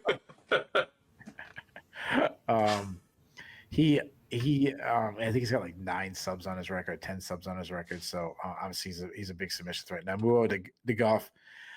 Goff is actually one of the New England guys that I actually think is pretty decent. He's at least UFC level. He isn't much of an athlete, but he's tough as hell. He takes the beat and just keeps bringing it. He's a pressure kickboxer. He tries to swarm his opponents with volume. He beats his opponents by forcing them onto their back foot, where they're kind of on defense the whole time. He likes to close the distance and just brawl. He can get wild and he can overthrow and leave open to eat some shots, but he has nice power. He's one of the guys on the regional scene in New England that doesn't have a fake record. He's beaten decent guys. He beat Gary Belletto, who's a nice regional fighter. He beat Justin Supner, who's a pretty decent regional fighter. He throws a lot of kicks, though he will not set them up and throw some naked leg kicks. He doesn't care about defense. He drops his hands. He keeps his chin high. If he gets tagged, he won't step back. He'll take a step forward. I've seen him hurt many times and just kind of stay in his opponent's face. He likes to close the distance at dirty box. He butchered Sumner with elbows inside. Really, really impressive in that fight. I wouldn't call him a wrestler, but he can sneak in a takedown or two just to kind of win rounds. He has a nice get-up game if taken down, not a submission threat at all. And he gassed himself out looking for takedowns against Trey Waters, but I really don't think I think it's more of an outlier. I do trust his cardio. This switched up last minute. I thought I was going to take some trendy upset. Well, I didn't have a line on who was going to be the favorite, but I would just based on Rocky about winning his last match. I'm going to go with Goff. I'm going to take the Vegas big winner. I just think he wins at this volume. Give me Goff by decision. And a rare pick for me for New England fighters. Well, Goff kind of he breaks the mold of debuting fighters from New England because, again, I speak obviously as an outsider here, but when I think of the New England fighter debuting in the UFC starter kit, it's like a 35-year-old dude who's 12-5, has been fighting in CES and Combat Zone. He's definitely got a win over Jay Ellis. Yeah. And he has a loss on a Bellator undercard 8 years ago. Yeah, or it's it's some guy who's 22 and he's got 2 fights and they rush him into the UFC, hasn't fought anybody. There's a guy who's from my son's wrestling team. He just debuted amateur MMA. He fought back-to-back weekends. He's 2-0. He's a 3-time NCAA Division III national champion wrestler. His name is Josiah Fry, and I'm like, he's good. He could be really good. He's a good kid. His younger brother, he's one of my wrestling coaches. He's one of my son's wrestling coaches. He's done private lessons with my son. He's awesome. He's a good kid. His younger brother is like a teammate of my son's and stuff. So we like him a lot. I'm just like, please don't rush this guy. Please don't like fucking ruin him and throw him in over his head too early. But don't give him like a short notice debut against like a borderline top 50. I mean, like what weight class is he probably? 125. He's 125. So, and he's good. I'm telling you, his wrestling's off the charts. So like when Kai Kara France's opponent falls off like 8 days out, like don't Chris Patino him. This yeah. I like the guy so much, but like, don't get him with a manager who just wants to get him in the UFC. Like, I have no idea who you might be talking about. And so, I mean, Goff kind of breaks that mold. He's 26 years old, and while he's not a plus athlete by UFC standards, he's not a shot athlete. He doesn't already have 4 knockout losses to journeymen. When they brought him in as a ringer to lose on a Bellator undercard, because of course they did, he actually won. He only has he lost back-to-back fights. They brought him in to face like 3-0 at the time, Hobson Gracie Jr. It was just the most obvious setup to get a Gracie over in what I'm pretty sure was one of their Mohegan Sun cards. And instead, he lumped Hobson Gracie up. I'm glad he's in the UFC. At worst, I think he could slot in as a fighter who looks like a mid-card action fighter, but actually, well, honestly, a little bit like Oban Elliott, the guy that was supposed to fight Ramiz Brahimaj, where I thought Elliott's going to go 2-2 in his first 4, or maybe 1-3 and get cut, but they should all be fun fights. And Elliott's turned out to be both better and better rounded than I expected him to be. Goff might go in that direction a little bit. I don't love him at minus 340 against Brahimaj, but as far as stylistic matchups go, you kind of laid it out. Brahimaj is a very good grappler who lacks ways to get fights to the ground without putting his chin on the gunnery range. And considering that Goff is going to plant and swing,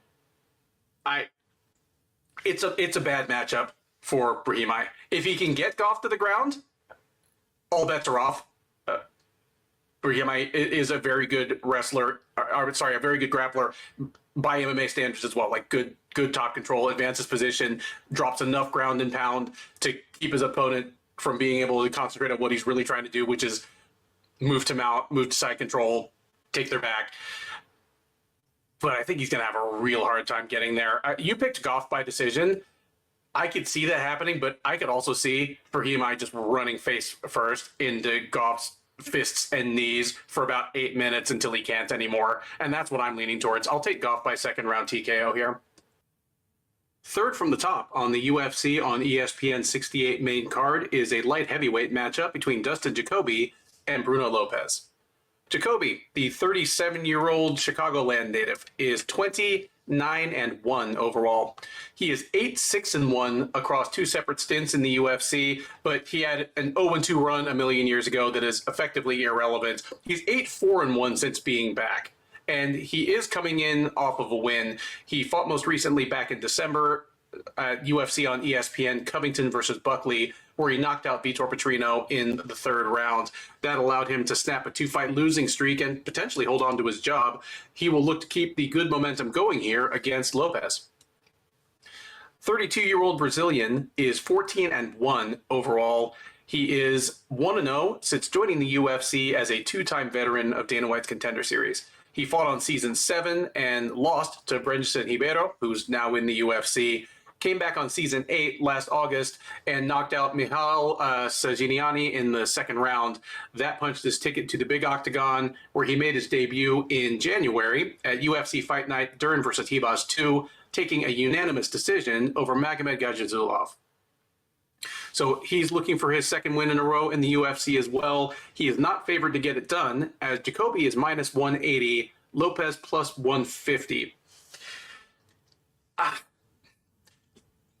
Dustin Jacoby, we've previewed a lot of his fights at this point. He came back to the UFC right around the time we started doing a show together, and he's been fairly busy ever since. And it was a hell of a fun ride. He came back through season 4 of Dana White's Contender Series. I had 0 expectations I was like, oh, you mean the guy that went 0-2 in the UFC, and then he also went 0-2 in Bellator. He got tapped out by like John Salter and one other guy. I can't remember the other one. Won a few regional fights in the Midwest. Went and spent 5 years just kickboxing, and he actually did well kickboxing. He fought for a glory title against Alex Pereira. But when he came back to the UFC, I was like, well, I know exactly how this is going to go. He's going to get grounded and tapped out by somebody. He might even get knocked out on the feet by just a striker who's more used to MMA kickboxing. But no, he went undefeated in his first 7 fights back. He made it all the way into the top 10, into a fight a couple of years ago against Khalil Roundtree that it may not have been a title eliminator, but it left the winner 1 fight away. I think Roundtree only had to win 1 more fight after that. However, things have kind of started to regress to the mean, but here's the thing. Yeah, he's lost 4 out of his last 6, but the losses aren't the problem necessarily, because, again, he lost to Roundtree, he lost to Azamat Murzakanov, who is about as unsung and undefeated fighter as there is in the UFC right now. Alonzo Menefield, who might just be a better fighter than him, but I think Jacoby versus Menefield is kind of a coin flip fight. If they fought 5 times, one of them goes 3-2. And then Dominic Reyes, who was just a man of destiny at the time they met. The problem to me is that Jacoby has started getting worse at the things he did really well when he came back to the UFC. He came back and just all of a sudden was really good at dictating fights to take place at his preferred distance and his preferred pace. He came back with just fantastic calf kicks, good lateral footwork, a nice straight jab that really, really stung people, and was just like I say, good lateral footwork because he was just real good at not letting people run and chase him into the cage. It may just be because he's 37 and has had a lot of MMA fights and a lot of kickboxing fights, but he's slowed down. Like, his footwork is still technically sound, but he's just not quite as quick as he was. The hand speed has slowed a little bit. I think his kicks are still really good, but he's not quite as free with them. Maybe because he lost all those fights. Maybe because he's more concerned about people running him down, catching those kicks. I don't know. Like, I can't speak to why. And then his own durability has not been what it was. Because he's a guy that usually, even when he was the better striker, usually took a clean shot or 2. He's not reacting the same to those as he was 4 or 5 years ago. So he definitely seems to be in decline. But having said that, there are still people he can beat in the UFC. And when he does, it's usually pretty spectacular. I think Lopes might be one of those guys. Because Lopes, he won his UFC debut, but he didn't look great. And I came away from rewatching that fight thinking, okay, this is a guy who's just going to run straight at Jacoby in straight lines and try to close the distance that way. And I think Jacoby is just tailor-made to punish that approach. I think he's kind of look like his vintage self here. I think he's going to kick Lopes's legs. I think he's going to have Lopes charging and swinging at air. And if he's on his game, be tagging Lopes as he runs by, just basically Matador style. Give me Jacoby to really kind of outclass Lopes here on his way to a 2nd round knockout. And it'll look great. He'll probably win a performance bonus. But on the recap, I'm going to be very hesitant to say that Dustin Jacoby is back. I think he's still a fighter on the downslope of his career who may just be catching the right opponent at the right time here. Yeah, I mean, this is another fight. Like, why is this fight this high up the card? It's just the UFC loves big people, like heavyweight, light heavyweights, these type of guys. No matter what their record in the UFC, no matter how old they are, what their decline is, you got a spot on the main card. Derek Lewis is headlining a card pretty soon. Yeah, but Derek Lewis is funny, and he's kind of transcends MMA a little bit. So I understand that, but Dustin Jacoby, I've never had a friend come up to me like, "Hey, dude, when's Dustin Jacoby fight again?" Or, "Oh, Bruno Lopes, what? really big fan of him. Like never. If somebody said I'm a big fan of Bruno Lopes, I would assume they were talking about somebody else and got the name wrong. Oh, you're thinking of Bruno Silva, maybe, or like Bruno Lopes sounds like or Diego Lopez. Are you confusing somebody? Yeah. Bruno Lopez sounds like a guy that like has like a hit on like the Spanish channel, he's singing with Shakira, like a duet shit. Like, anyways, I think Bruno Lopez would probably do pretty good at the karaoke bar. So, oh yeah, Dustin Kobe. I feel like we broke this guy down, and I think I agree with everything you said. Like, take his skills and say the skills were all sevens. Like they moved down to a 6. Like he's declined a little bit, but the skills are still like he's a kickboxer that has high uppercut on the feet. He's technically sound, very relaxed and poised. Parries punch as well, which I really like. Uses feints to set up his strikes. I love that he's always attacking from different angles, cutting angles when attacking. He throws out a nice crisp jab, clean straight shots to follow. Doesn't waste a lot of energy, just kind of touches and then unloads when there's an opening. He showed he still has power. I mean, he knocked out Dongwon Jung. He starts Kennedy Nchukwu. He starts Victor Petrino. Nice calf kicks. He doesn't wrestle much, and he's a bad defensive wrestler. But I'm more concerned about his chin. I mean, he kept getting hurt against Mirzakhanov. He got knocked out by Alonzo Menafield. He was knocked out by Dominic Reyes. So those things I'm really worried about. Lopez, what I do like about Lopez, I mean, he's a former LFA champion. So that's always a good thing. Like you attach LFA to a regional fighter. That's kind of, that's one of the top ones that come from. Yeah. He isn't a very good athlete. He's a little flat-footed. He will fight out of both stances. He doesn't have the best output. He throws a lot of single strikes. To his credit, he throws straight shots down the pike, so I like that. He works the body well. He likes stepping knees, hard calf kick, like thudding calf kicks. He avoids strikes, though, by backing straight up. He's been hurt. For a guy who's been successful recently, he's been hurt a lot in his career. He will look to wrestle, but he's not very good at it, which seems like to be the theme of this card. We do have a good wrestler coming up, so that's good. He's a weak defensive wrestler. He has a good get-up game, though. He has 5 submission wins. He loves head and arm triangle chokes, but he's gassed out of the past for like a big guy. I'm not very high in either at this point. I still think Jacoby's a more skilled fighter. Lopez is the more durable. I'm probably going to regret this, but I'm with you. I'm going to take Jacoby. I'm going to say he wins by decision. That brings us to the co-main event of UFC on ESPN 68, a lightweight matchup between Mateusz Gamrot and Ludovic Klein. Gamrot, the 34-year-old Pole, is 24-3 with 1 no contest overall. He is 7-3 since joining the UFC as a former 2-division champion KSW. He held their lightweight title for a while and did win a one-off title fight at featherweight. He's coming in off a loss. He fought most recently last August at UFC 305, where he dropped a split decision to Dan Hooker. That snapped a 3-fight win streak for him. He'll look to start up a new one here at the expense of Klein. 30-year-old from Slovakia is 23-4-1 overall. He's 7-2-1 in the UFC. He is 6-0-1 since moving up to lightweight. He began his UFC run as a featherweight. Since moving up, again, 6 wins, 0 losses, 1 draw against Jai Herbert. So he has not lost in almost 4 full years. He would like to keep that streak going. He is not favored to do so. Gamrot is your slight to moderate favorite at -170. Klein is +140.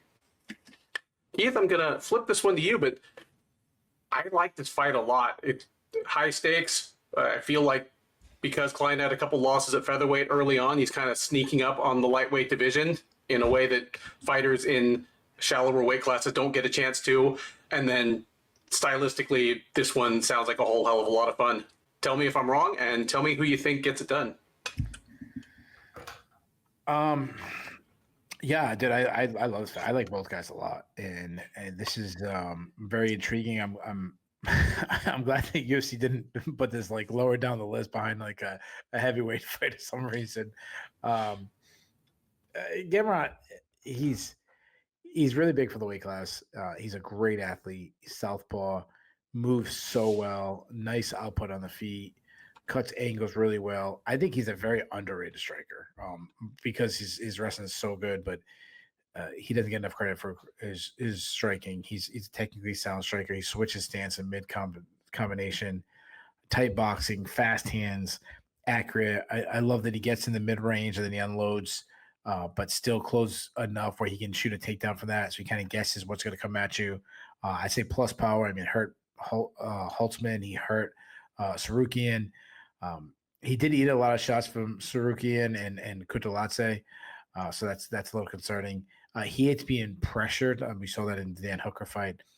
But when he starts to get his wrestling going, I mean, the guy's a fantastic wrestler. He's so good at getting the second level of the hips and cutting angles really well, drives through the hips really well. He did struggle to get Medeiros down, but I kind of feel that was more of a outlier than anything. He will shoot without a setup sometimes, so you can kind of get stuck under and be sprawled on top of. But his best entries is probably his single leg when he just snatches a single and runs the pipe. He's really good at creating a scramble and winning the scrambles. If he gets the fight down, he's got a great top game. He's not a submission artist, though he will look for leg locks, which I hate. But he uses them to kind of create a scramble, which he wins. If he's taken down, he's hitting Granby rolls and stuff to get up. And he showed great cardio to win a 5-round war against Sarukian. Klein's a really good athlete too. Great footwork. He's a southpaw. Yeah, I don't think I have the best read on his striking though. I think his striking is, one fight his striking looked like he's the best striker. Could say like he looks mid. He can be very technical. He sets his shots well with fades. Sometimes not the best output though, but when he's letting his hands are super accurate, a little bit of a sniper, fast hands, explosive. Obviously, what I'm talking about, like when I say it's inconsistent, I'm leaning towards the good side of he's got a great jab. He works the body really well. I love his feedback left hand. He has really good power. And that's because of his foot placement. He's lining up his shots well. He's got a great kicking game, hard kicks to the body, great calf kicks, really quick high kick. I talked about Gamrot being an underrated striker. I think Klein's an underrated wrestler. He's got some fast entries. His defensive wrestling has been inconsistent. He looks good in some fights, bad in others. That it would be a really big issue if it's bad against Gamrot. And he is a submission threat. So I love this matchup. I'll hold off on this. I like both guys. I mean, I'm super high on both guys. That said, I don't look at the lines. We've talked about this a million times. I don't look at the betting lines, but one thing I will do is I'll write lock of the night. And when I hear a line that I think is off, that's what I pick.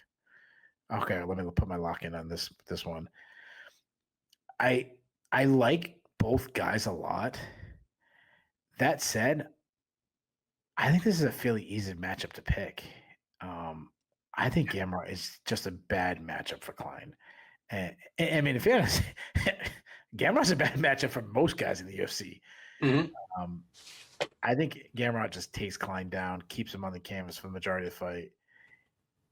I think the line should be bigger. I think he should be over 2-1 favorite. Give me Gamrot by decision. This is my lock of the night. Take it to the bank. Bet your house. I think I've hit a couple of my locks recently, so we get our houses back. The housing market coming back. So buy another house. Yeah, I like both these guys as well, and I like how you mentioned that Klein's striking looks inconsistent. Maybe unsurprisingly for a guy whose nickname is Mr. Highlight, because he is a compact, explosive guy, he can uncork just some amazing flying stuff, some nasty high kicks, but people that are good at dictating range to him can leave him looking inert for a while because he'll just be kind of waiting, bouncing in and out of range, looking for a perfect shot that maybe doesn't come. When I think of Gamrot, a guy that, I mean, he's not explosive in the way Klein is, but tall for the weight class, has a long wingspan, and is a very fluid athlete himself. Like, kind of a lightweight Phil Davis. Like, yeah, Phil Davis is a great athlete. He's not a guy that you expect to do like a, tomahawk dunk from the top of the key, but just a guy who's super fluid, coordinated, balanced. It's that kind of thing. And on top of that, Gamrot's just fantastic wrestling and pretty much airtight top game, unless he's against a guy that is a super elite grappler himself. This, I could see being a fight where Klein struggles to pull the trigger. And honestly, I do like that the line is as close as it is, because there are routes to the upset for Klein, but I think the tenor of this fight is probably going to get set in the first 90 seconds or so. If Klein struggles to pull the trigger, or if he does get aggressive and Gamrot just takes him down easily with a reactive double as he's bouncing into range, and that wipes the next 3 minutes of the fight, this is going to be a fight where Klein struggles to pull the trigger and loses a fight that's tense but not exactly a barn burner. If Klein comes in and clocks Gamrot, and it's doable. Arman Sarukian did it, and Sarukian's got that same short, compact, stocky build and kind of explosive bounce into range and land punches thing that Klein does. If he can do that, then I might still favor Gamrot, but we have a hell of a fight on our hands. Having said that, yeah, I'm with you. The most likely threads running through this fight all kind of point to Gamrot's size, distance management, very disciplined game. He's got a bit of that George St. Pierre thing where he knows where he's better than his opponent, and he's willing to take a deliberate approach to win rounds and kind of manage risk. For a guy that took a lot of punishment, especially early in his UFC run, like the 3 fights in a row he won before the Hooker fight, he had sort of changed his approach. He just seemed more deliberate, more conservative. They were still fun fights, but it wasn't like the Sarukian barn burner. I'm taking Gamrot by decision here as well, but with that, we come to the main event of UFC on ESPN 68, a women's flyweight matchup between Erin Blanchfield and Macy Barber. Blanchfield, the 26-year-old New Jersey native, is 13-2 overall. She's 7-1 in the UFC.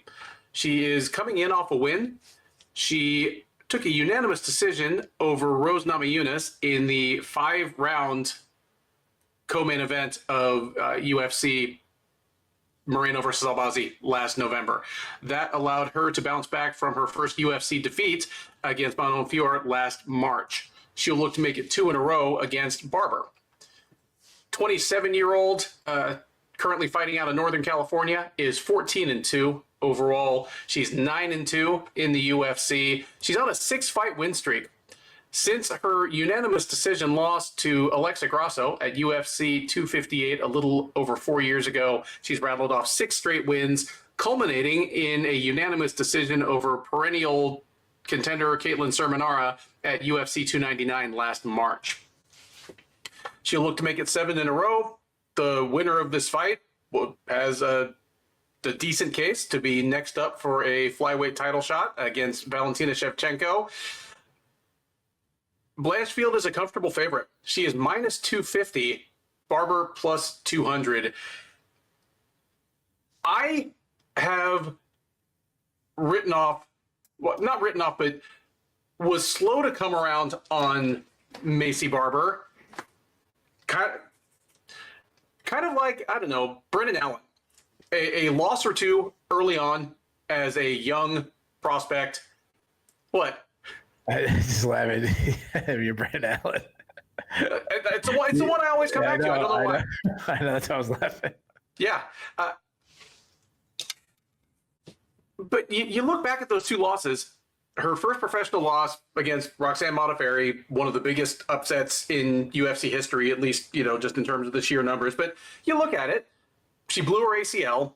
Yeah. Maybe a more veteran Barber finds a way to win that fight anyway, or maybe Modafferi would have been too kind of wily and too tough at that point in Barber's development, ACL or no ACL. Either way, it would have been premature to just write her off entirely based on that. And then losing a competitive but clear decision to Alexa Grasso, that has aged well, to say the least. Oh, yeah. And since then, she has run right through everybody that's been put in front of her, and she's done it in a variety of ways. And for somebody that on her way up was kind of as precocious as Barber, but also just wrecked everybody until she ran into Modafferi, that's what you want to see. Because heading into the Modafferi fight, my question, even as someone who said, okay, yeah, Barber does look like a future title contender, is what's it look like when she runs into some adversity? What's it look like when she runs into somebody that doesn't just wilt when she, swarms them? She has beaten tough, gritty veterans during this run. She's out-grappled grapplers. She's outstruck strikers. She didn't get snake charmed by Ketlen Sermonara, who is just the ultimate in the UFC at maybe forcing other fighters into her kind of fight. Like, she's lost some fights, obviously, but the people that have just said, no, I'm not fighting a Ketlen, at the time, Chikagian fight, it's like Jessica Andrade and Valentina Shevchenko, and that's it. Everyone else had to at least just get dragged through the mud in the slow outside kickboxing match. Barber kind of forced her out of that. So she's the real deal at this point. And while she's a year older than Blanchfield, she's still just 27. So, and we've talked about this before. When you come to the UFC in your early 20s, your nickname is the Future, and you're already talking about how you want to break the record to be the youngest champ ever. There's a rich cadre of fans and observers ready to make fun of you when you fall on your face. Having said all that, she'd have to really walk a tightrope to win against Blanchfield here. Blanchfield, obviously, still a top 5 fighter, still someone that looks very likely to at least compete for a hell. I mean, if she wins on Saturday, she might fight for a title this year, but still looks like somebody who should be a factor in the title picture going forward. But the limitations in her game have now been laid bare. She is obviously an outstanding grappler. She is just an okay athlete. And she has become, I think, about as good a striker as she can be based on the limitations she has. Because while she's not small for the division, she's a compactly built young woman and doesn't have the greatest hand or foot speed. She's pretty fundamentally sound. She has decent power, like not Jessica Andrade's power, not even. Anyway, her loss to Manon Fior kind of said it. Fior was bigger than she was. Fior knew exactly what she wanted to do, and kind of like the fighter cliche goes, just imposed her will. She made it into a Manon Fior fight. But she knew that if she could keep it on the feet, she was probably going to win. If she got taken down too often or too early in rounds, she was probably going to lose. And she was up to the challenge. So the route to beating Erin Blanchfield is now out there. That doesn't mean that everybody can follow it. And it definitely doesn't mean that Macy Barber can, because the way Barber wins fights at her best would just play into Blanchfield's hands. It's a funny thing. We've previewed a lot of Barber fights at this point, and it used to always kind of jar me, because if I talked about her first, I would say, I would call her athletic, or I say she's a good athlete, and you would come right back with, I don't think she's a great athlete. And I figured out what it is. I spent some time thinking about it. It's not that she's a fast twitch freak. I mean, she isn't any more than Blanchfield is. The words I'm really looking for are things like physicality and motor. She is somebody that overwhelms her opponents just with aggression, pace, strength. The comparison I've made for the last year or two is that she reminds me of Diego Sanchez. And if you're listening to this and when you think of Diego Sanchez, you think of his last 3 fights in the UFC. Yeah. I am not making fun of Macy Barber. I'm talking about early 20s coming out of tough Diego Sanchez, where Killer. he was a killer, and he was a killer in a lot of the same ways Barber is. It's not like he was a freakish athlete, but he came off as a better athlete than he was just because he was so well conditioned, he was so aggressive, and it was just like watching the Looney Tunes Tasmanian Devil fight. He would swarm at his opponent with punches. They weren't the straightest punches, but he threw a lot of them, and he had some defensive lapses, but at the time, at least, he had a fantastic chin, and just most people couldn't stand in front of him long enough. And then he was a good offensive wrestler, excellent in scrambles, and was just furious on the ground. Like, nasty ground and pound, but constantly looking to transition into places where he could win by submission. A lot of the same things hold true for Barber, but if Barber wins this fight against Blanchfield, barring something strange, I think she does it by keeping things on the feet and either sprawling and brawling Blanchfield or winning the clinch battle against the fence. If half this fight ends up against the fence or outside of that warning track, and it's a women's flyweight fight, it's probably going to be. If Barber can make it so that she's the one pushing Blanchfield into the fence, she's winning that positional battle. She's winning the head position battle. She's getting the underhooks and just making it ugly, slowing it down. But most importantly, leaving Blanchfield in places where Blanchfield can't bring Barber down to the ground. That's how Barber pulls the upset here. I can't pick it, especially in a 5-round fight, because I don't think this fight ends in a finish unless Blanchfield gets like an early club and sub, or she really, really gasses out late and Barber just swarms all over her. But I think this likely goes to decision, and that means that Barber would have to walk that tightrope in at least 3 rounds out of 5. I think that's tough for somebody whose instincts are as aggressive as Barber's are. So I have Blanchfield by decision here, but whether it ends up being 48, 47, 49, 46, 50, 45, or even a splitter, I think the individual rounds are going to be super competitive. It's not going to go down on anybody's fight of the year list, but I think it's going to be a better fight than I was expecting it to be before I started watching tape on these two. So yeah, I'm pretty excited for this one, for how much it matters, for what I'm likely to learn about both fighters, since we're going to be stuck with these two for at least the next 5 years, probably in the top 10 of this division. But give me Blanchfield by decision. Yeah, dude, this fight is awesome, dude. It really is. I've kind of grown to be a fan of both these fighters. I think they're both contenders. Even a setback, they're so young that whoever loses, I still think they're a contender in the division. And it's weird. I've as the years have gone on, I've tend to the people that get a lot of hate in the MMA community, I tend to gravitate to. Sure. I should say. Well, it depends on why they get hit, obviously. Yeah, what's the word I'm looking for? Like, I don't know the word I'm looking for, but like the ones who get unwarranted, undeserved hate. Yeah, that's it. That's the word I was looking for. And a lot of those ones are the people we're talking about, the Sage Northcutts, the Ian Garys. You're just mad because they're young, they're doing well, and they have the bad grace to seem happy about it. Yeah, exactly. The Sage Northcutt is such a weird hate. Like they just do it reminded me of the Tim Tebow hate, where people hated Tim Tebow. It's like, wait a minute, you hated a guy who gave like, did he give like his like entire signing bonus to charity and shit? Mm-hmm. He's building during the offices, he's building hospitals and like, I don't know, the Philippines and shit. Like that's the guy you're hating on, really?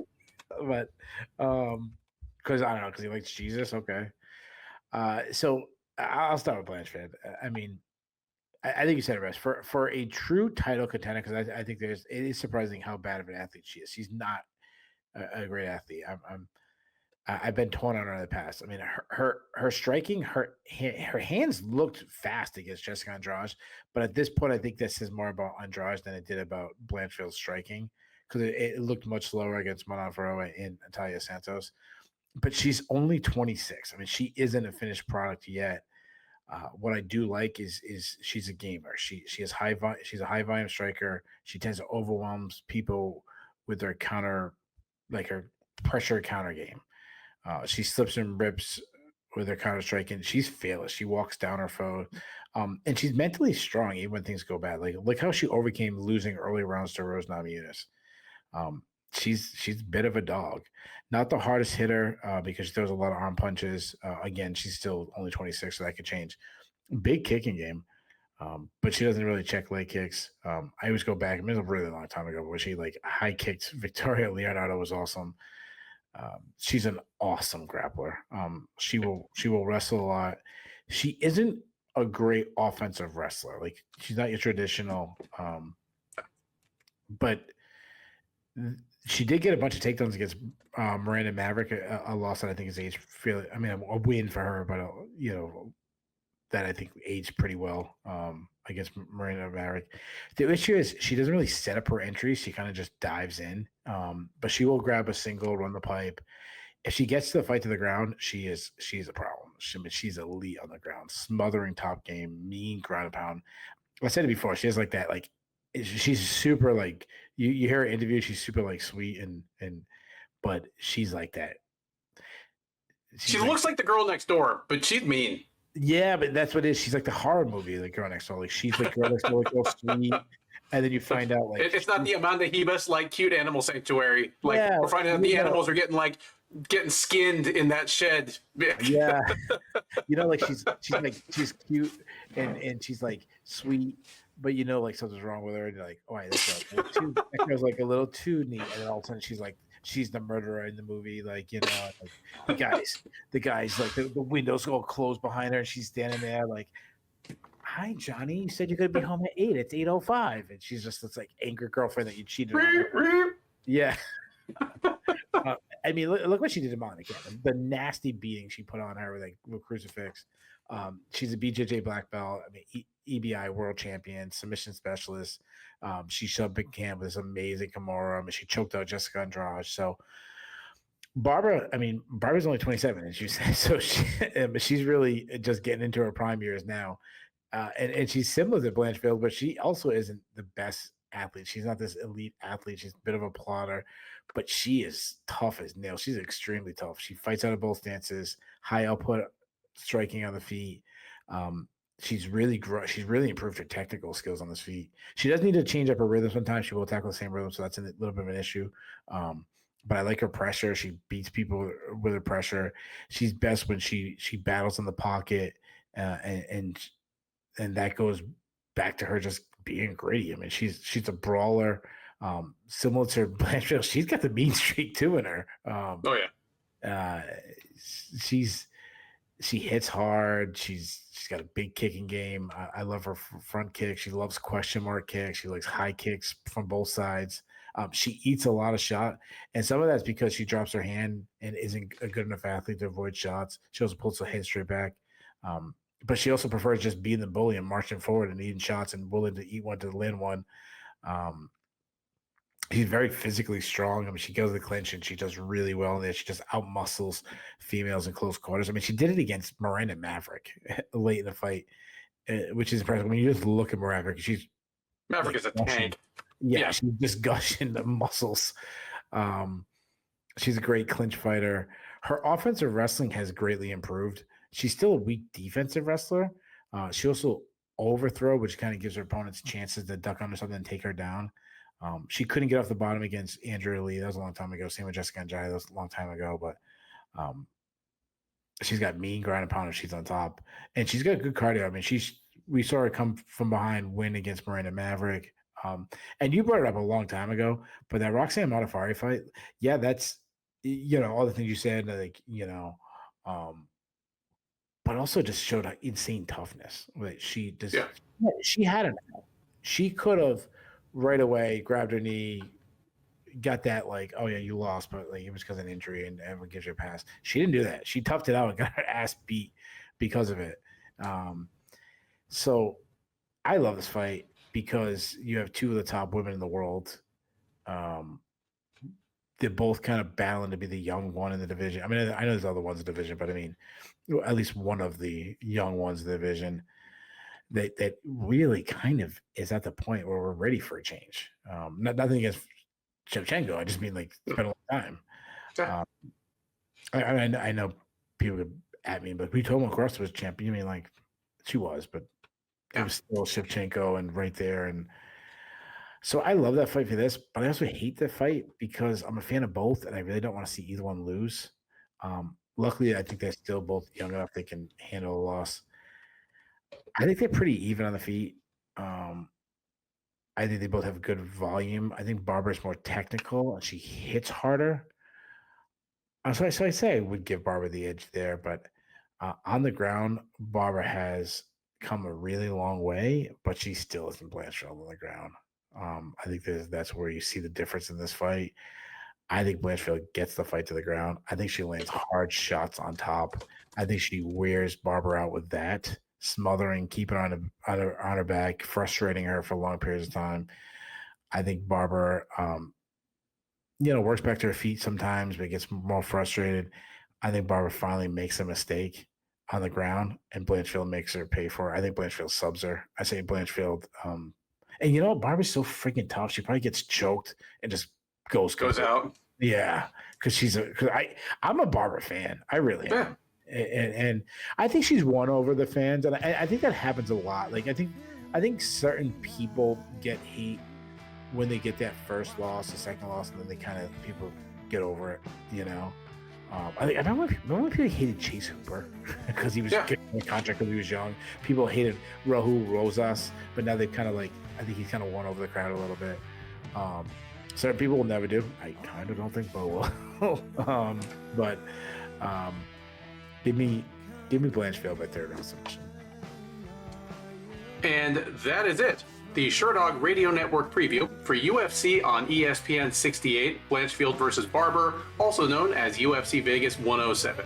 I have been Ben. He has been Keith. If this is your first time watching or listening to one of our shows, first of all, thank you. We hope you enjoyed it. We do our best to bring a mix of in-depth analysis and occasional humorous or historic asides that we think is pretty unique in this space. Please like, subscribe. Neither of those things cost you anything. They keep our bosses happy. They allow us to keep bringing you this content free of charge. Drop us a comment. Keith and I both man the comment sections. We'd love to hear your take on these fights. We each picked a couple of upsets. We had one unanimous upset pick. Those tend to be pretty reliable. But if you think we missed on some obvious upset value, or you think any of our upsets are bizarre and unjustifiable, let us know, because if you're right and we're wrong, we will give you your flowers on the recap. You just have to come collect them. We are live on the Sherdog YouTube page right after the main event. Keith takes the captain's chair. We will talk about all 11 of these fights in reverse order, from the flyweight headliner all the way down to the strawweight curtain jerker, talking about what was good, what was bad, what was surprising, what was controversial. There's always something. Talking about what's next for some of the notable winners as well as losers, and talking with you. The live chat is open that whole time, so we are taking your questions, your comments, and your hot takes in real time. We have a growing community of friends that hang out with us after the fights, and we would love for you to be part of it. Between now and then, thank you once again for listening. Happy Memorial Day. Enjoy the rest of your week, and by all means, enjoy these fights.